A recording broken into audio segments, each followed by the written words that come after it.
Chael Sonnen just dropped a shocking update that could finally make the Jon Jones versus Tom Aspinall fight a reality. According to Chael, Jones has been handed a guaranteed $12 million offer to take the fight, and apparently, the UFC didn't hesitate to match that figure. This isn't just a major payday, it's historic. Sonnen says this would officially make Jones the highest-paid fighter in UFC history, even above names like Brock Lesnar and Ronda Rousey. If the agreement goes through, Jones would surpass every paycheck that came before him. Chael made it clear that despite the rumors and the long delay, Jones hasn't turned down the fight. In fact, Sonnen believes everything is heading in the right direction, and this huge payout might be the clearest indicator yet. Although Jones has been non-committal in public, it's hard to imagine him passing on a deal like this, especially if Sonnen's sources are solid. It's not just about legacy anymore with a fight like this. It's a game-changing payday. If there's ever been a moment for the UFC to push a super fight over the line, this is it. Before we move further, make sure to hit subscribe so you stay updated with every major headline, fight development, and behind-the-scenes UFC story. Moving up next, we have Jamahal Hill previews. Khalil Rountree fight talks Pereira rematch. Jamahal Hill is locked in for his return against Khalil Rountree, and he views it as a direct path back into title contention. This isn't just a regular fight. With the UFC landing in Azerbaijan, the entire Caucasus region will be watching closely. Hill also recalled a prior run-in with Rountree at a gym session, hinting there's already some history, and now it's time to settle it in the cage. But Hill sees this fight as just the first step in a bigger comeback. He's got scores to settle with top names in the division. The former champ is hungry for redemption against Alex Pereira and Jiri Prochazka, and ultimately wants another crack at the belt. Pereira and Ankalaev are expected to run it back soon, but everything surrounding that matchup has been confusing. Rumors, shifting dates, and unclear timelines have clouded the picture. Hill, though, is using that chaos as motivation. A big win over Rountree doesn't just bring him back into the title mix. It puts momentum on his side, ready to jump in when the dust at the top clears. Still, he may have to wait because Jiri Prochazka is also circling the title. Reports say Jiri was offered a title shot but turned it down due to university exams. It's definitely somebody that I want to go in and I want to compete against. And some of the shit that comes from his social media, online and things like that is just like, bro, shut your dumb ass up. Alex, Jiri, Magomed.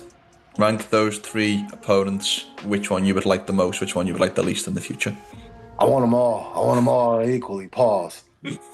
Gotta put the pause on that, but yeah, I got smoke for each one of them equally. As far as personally, like I said, like even with the whole thing with Khalil, like the interaction with Khalil, I mean, I don't know him. We haven't talked, we haven't spoken, we haven't had, you know what I'm saying? So, and anytime I've seen him like at the PI or anything like that, he's never said anything to me. He's never done nothing. So I believe it puts me right back on track in the title shot conversation. You know, with some weird things going on at the top. You know, Pereira's making adjustments to his game to try to make sure that he can deal with Ankalaev. Moving up next, we have Khamzat Chimaev's health update regarding DDP fight. Russian fighter Ivan Shterkov, a training partner of Khamzat Chimaev, raised eyebrows with some recent comments about Khamzat's upcoming fight with Dricus du Plessis. When asked about the bout, Shterkov didn't sound confident. Instead, he cast doubt not just on the outcome, but on whether Chimaev will even make it to the octagon. He raised concerns about Khamzat's health and even hinted that he might have to pull out. Coming from someone that close to Chimaev, the comments spread fast in Russian MMA circles and triggered serious speculation that Borz might not make it to the cage. Just days earlier, another teammate, UFC lightweight contender Armen Tsarukyan, weighed in on Chimaev's performances. Armen noted that Khamzat tends to slow down during fights, not because of conditioning issues, but due to harsh weight cuts and poor prep that leave him drained.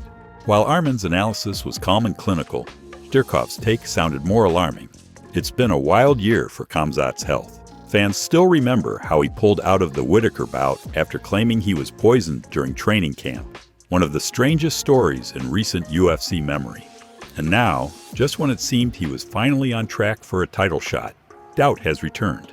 Nothing's been confirmed yet, but with teammates like these raising alarms, it's clear that questions remain about his status for UFC 319. Now let's check out the interview. Honestly, I don't think Khamzat will be able to handle DDP as easily as he did Usman and Whitaker. We saw with both of those guys how even a small difference in size and strength can make a big impact. Kamaru had enough physicality to keep him in check, but DDP is a different challenge. He's not an easy guy to take down or control. He knows how to manage the cage, wrestle well, defend solidly, and he's physically very strong with excellent cardio. He's a freaking tank. That said, with the way Khamzat's been cutting weight and how he's looked in training lately, there are definitely some questions about how ready he really is. Sometimes these things aren't obvious, but they do add up. So yeah, I'm curious what kind of shape he'll be in, if he even makes it to the cage. If Chimaev does end up withdrawing, Nassourdine Imavov is already lined up as the backup and ready to take the spot. The UFC has officially confirmed him as the standby fighter for the event. Moving up next we have Sean O'Malley breaks silence on UFC loss. At the post-fight presser, Dana White told media he's giving Sean O'Malley space to regroup after the loss and time with family before asking what's next. After the fight, during the Octagon interview, he said this about facing Merab.